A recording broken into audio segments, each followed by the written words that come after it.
Hello, నేను మీ CS రావు. ఆహా OTT platform Telugu రాష్ట్రాల్లో బాగా హిట్ అయినటువంటి సక్సెస్ అయినటువంటి platform. Telugu industry, cinema industry బాగా లైక్ చేసేటువంటి ప్లాట్ఫామ్ కూడా అదే. ఓటీటీ ప్లాట్ఫామ్స్ పెట్టి సక్సెస్ అయినటువంటి బిజినెస్ మెన్ అరవింద్ గారు, అల్లు అరవింద్. గీతా ఆర్ట్స్ ఆధ్వర్యంలో అది నడుస్తూ ఉంది. అర్హ అల్లు అర్జున్ కుమార్తె పేరుతోటి అది రిజిస్టర్ అయ్యి ఉంది. దాంట్లో పాపులర్ షో అన్స్టాపబుల్. ఈ అన్స్టాపబుల్ హోస్ట్ ఎవరు అంటే బాలకృష్ణ గారు. ఆయన ఎప్పుడైతే అన్స్టాపబుల్ హోస్ట్గా ఆ తెర మీద, ఆ ప్లాట్ఫామ్ మీద కనిపించారో అది పాపులర్ అయిపోయింది, ఆహా ప్లాట్ఫామ్. దాంతో ఆ షోకి బాగా క్రేజ్ పెరిగింది. దానివైపు బిజినెస్ మెన్స్, అడ్వర్టైజర్స్ చూశారు. ఆ అడ్వర్టైజర్స్లో ఇప్పుడు ఉండేటువంటి ప్రస్తుత సమస్యల్లో ఆహా ప్లాట్ఫామ్ వైపు బెట్టింగ్ యాప్స్ నిర్వాహకులు చూశారు. వాళ్ళ యాప్స్ని ప్రమోట్ చేసుకునేందుకు ఆహా ప్లాట్ఫామ్ని ఉపయోగించుకోవాలని చెప్పి ప్రయత్నం చేసి చాలా వరకు సక్సెస్ అయ్యారు.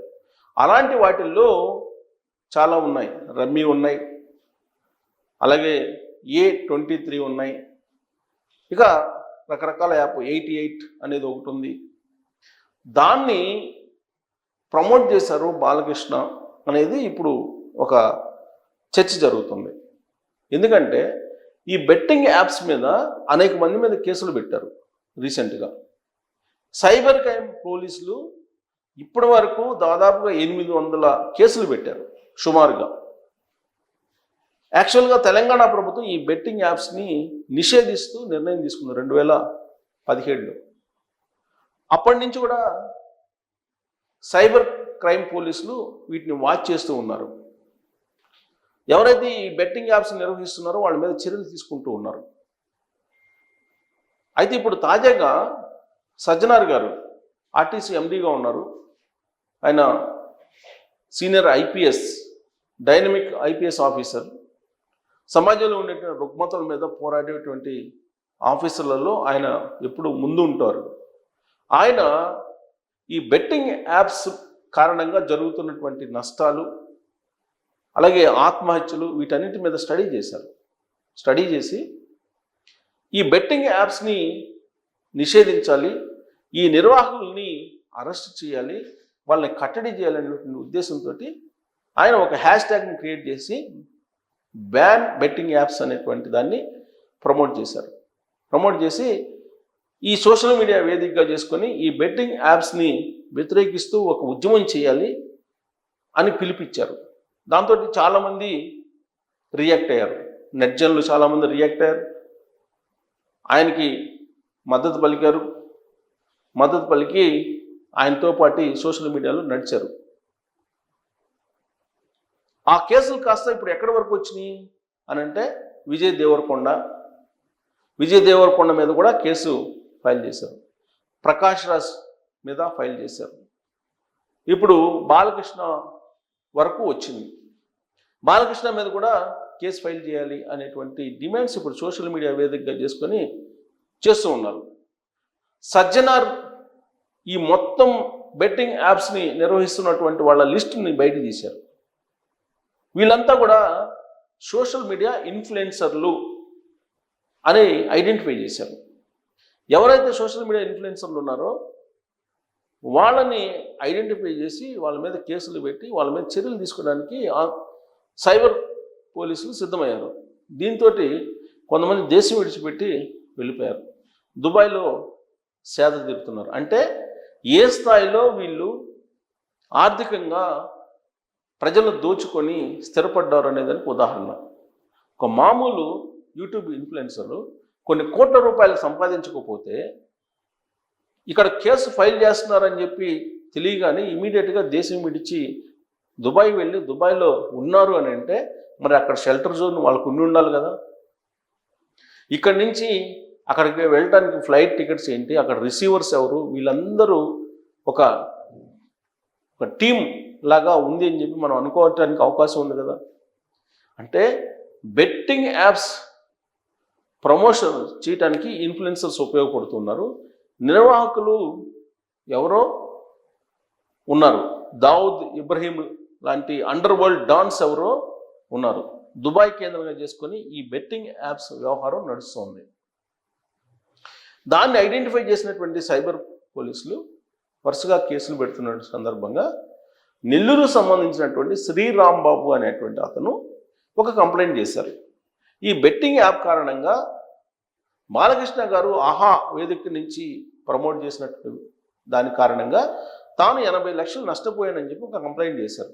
కాబట్టి బాలకృష్ణ గారి మీద కేసు ఫైల్ చేయాలి అని చెప్పి, దీంతో అసలు ఈ బెట్టింగ్ యాప్ నిర్వాహకులు లేదంటే వాటిని ప్రమోట్ చేసినటువంటి వాళ్ళ మీద ఎలాంటి చర్యలు తీసుకోవాలి, అసలు ఇది చట్టబద్ధమేనా కాదా అనేటువంటి ఒక చర్చ ఇప్పుడు జరుగుతోంది. పోలీసులు అయితే సైబర్ యాక్ట్ కింద 10 మీద కేసులు అయితే బుక్ చేశారు. ఇప్పుడు ఈ మొత్తం వ్యవహారం తిరిగి ఆహా ప్లాట్ 1 దగ్గరికి వచ్చింది. దీంతో పుష్ప సినిమా గుర్తొస్తుంది జనాలకి. కారణం ఏంటి? పుష్ప రిలీజ్ సందర్భంగా అల్లు అర్జున్ చేసినటువంటి ప్రదర్శన క్రాస్ రోడ్స్లో ఒక బాలుడి ప్రాణం తీసేలాగా చేసింది. చావు బతుకుల మధ్య ఇప్పటికీ ఉన్నారు, చికిత్స పొందుతూ ఉన్నారు. రేవతి అనేటువంటి ఒక మహిళ ఆల్రెడీ చనిపోయింది. దాని మీద అటు తెలంగాణ ప్రభుత్వానికి ఇటు అల్లు ఫ్యామిలీకి ప్రత్యేకించి అల్లు అర్జున్కి మధ్య ఒక వార్ లాగా నడిచింది. చివరికి అసెంబ్లీలో చర్చించే స్థాయికి వెళ్ళిపోయింది. ఆయన ఏమన్నా పాకిస్తాన్ భారత్ సరిహద్దుల్లో పోరాడేటువంటి జవానా అని చెప్పి అల్లు అర్జున్ని ప్రశ్నించే స్థాయికి రేవంత్ రెడ్డి గారు వెళ్ళారు. సీన్ కట్ చేస్తే అల్లు అర్జున్ని తీసుకెళ్ళి జైల్లో పెట్టారు. జైల్లో పెడితే జైల్లో ఒక నైట్ గడిపి జైలు నుంచి బయటకు వచ్చారు. బయటికి వచ్చిన తర్వాత కూడా అటు ప్రభుత్వానికి ఇటు సినిమా ఇండస్ట్రీ అని చెప్పి అనలేం, కానీ అటు ప్రభుత్వానికి ఇటు అల్లు అర్జున్ ఫ్యామిలీకి మధ్య కొంత గ్యాప్ అయితే ఉంది అని చెప్పి బాగా ఫోకస్ అవుతుంది. ఆ గ్యాప్ మరి పూడిందంటే పోడలేదు. ఆ తర్వాత రేవంత్ రెడ్డి గారిని కలవడానికి సినిమా పెద్దలు వెళ్ళారు. వాళ్ళల్లో అల్లు అరవింద్ గారు కూడా ఉన్నారు. కానీ సినిమాకి సంబంధించిన బెనిఫిట్ షోలకు కానీ లేదా సినిమా టికెట్లు పెంచుకునేదానికి కానీ మాట్లాడుకోవడానికి మాత్రం వెళ్ళారు అని చెప్పి అప్పట్లో వినిపించినటువంటి మాట. మరి అల్లు ఫ్యామిలీకి రేవంత్ రెడ్డి గారికి మధ్య మరి గ్యాప్ పోడలేదా? లేదంటే ఇప్పుడు వచ్చినటువంటి ఈ బెట్టింగ్ యాప్ల వ్యవహారం ఆహార రూపంలో ఇప్పుడు మళ్ళీ తెర మీదకి వచ్చింది కాబట్టి మరింత గ్యాప్ పెంచేటువంటి అవకాశం ఉందా అనేటువంటి చర్చ టాలీవుడ్లో మళ్ళీ బయలుదేరింది. ఇప్పుడు ఆహా ప్లాట్ఫామ్ ఓటీటీ ప్లాట్ఫామ్ అది. కాకపోతే అక్కడ హోస్ట్గా బాలకృష్ణ ఉన్నారు. మరి రేవంత్ రెడ్డి గారు బాలకృష్ణ గారి పట్ల కొంత సానుభూతిగా ఉంటారు, వాళ్ళకు ఉన్నటువంటి పూర్వ పరిచయాల దృష్ట్యా.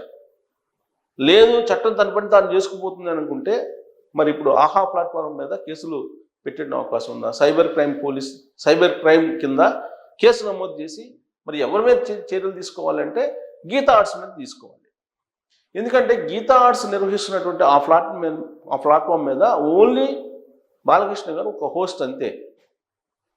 దానికి సంబంధించిన అడ్వర్టైజ్మెంట్స్ కలెక్షను, అడ్వర్టైజ్మెంట్లు ప్రదర్శించడం ఇవన్నీ కూడా నిర్వాహకులు చేసే పని. అయితే ఇక్కడ బాలకృష్ణ గారి చేత హోస్ట్ హోదాలో ఆయన చేత ఈ ప్రమోట్ చేయించారు ఈ యాప్స్ని.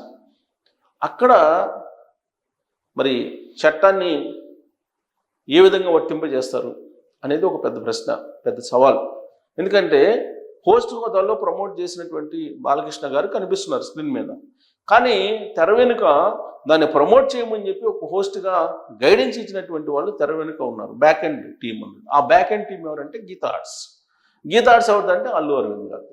మరి ఈ కోణం నుంచి ఆలోచించి రేవంత్ రెడ్డి గారు మరోసారి అల్లు ఫ్యామిలీకి సంబంధించి చర్యలు తీసుకున్నటువంటి అవకాశం ఉందా, అల్లు ఫ్యామిలీ ఈ కేసులో ఇరుక్కున్నటువంటి అవకాశం ఉందా అనేటువంటి ఒక చర్చ అయితే జరుగుతూ ఉంది. మరి రేవంత్ రెడ్డి గారు అయితే ప్రస్తుతం బిజీగా ఉన్నారు వేరే రాజకీయాల్లో. మరి ఇటువైపు చూస్తున్నారని అంటే ప్రస్తుతం అయితే బెట్టింగ్ యాప్స్ వ్యవహారం అయితే రాష్ట్ర వ్యాప్తంగా సంచలనంగా మారింది, చర్చనీయాంశంగా మారింది. సజ్జనార్ గారు ఏ రోజైతే దాన్ని ఇనిషియేటివ్గా తీసుకున్నారో ఆ రోజు నుంచి చర్చ మొదలైంది.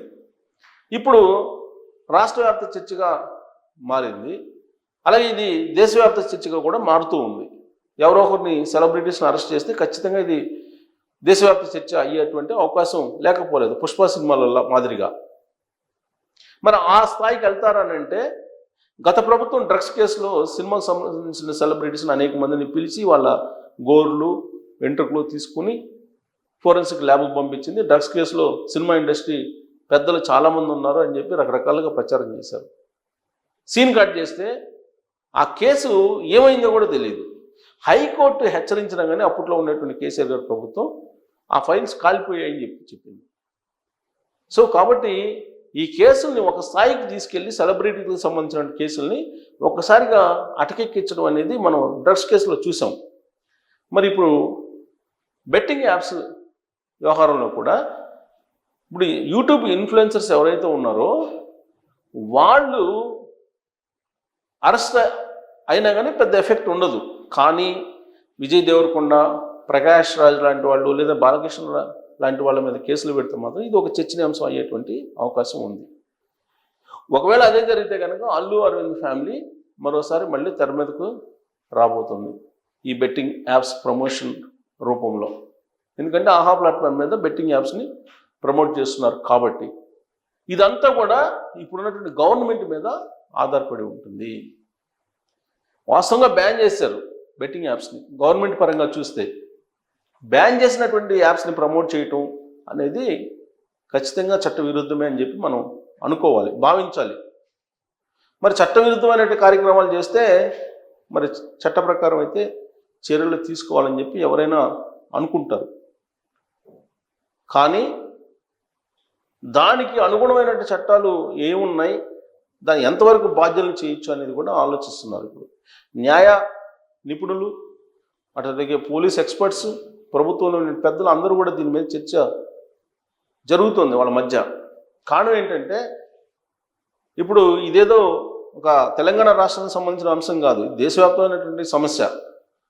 జనరల్గా సుప్రీంకోర్టు ఇచ్చినటువంటి తీర్పు ప్రకారం ఒక ప్రోడక్ట్ని ప్రమోట్ చేసేటువంటి సెలబ్రిటీ ఆ ప్రోడక్ట్ యొక్క నాణ్యత ఎంత అనేది కూడా పరిశీలించాలి. ఎంఓఐ రాసుకున్నప్పుడే ఆ ప్రోడక్ట్లో ఉండే నాణ్యతను పరిశీలించిన తర్వాతనే సాటిస్ఫై అయితేనే ప్రమోట్ చేయాలి. లేదంటే ప్రోడక్ట్ ప్రమోట్ చేసినటువంటి సెలబ్రిటీ కూడా రెస్పాన్సిబిలిటీ తీసుకోవాలనేది సుప్రీంకోర్టు ఇచ్చినటువంటి తీర్పు. అయితే ఇక్కడ లోన్ యాప్స్కి వచ్చేటప్పటికి డిఫరెంట్. అనేక మంది ఆత్మహత్యలు చేసుకున్నారు, దాదాపు 1000 మంది వరకు ఆత్మహత్య చేసుకున్నారని చెప్పి పోలీసులు గుర్తిస్తూ ఉన్నారు ఆన్ రికార్డ్.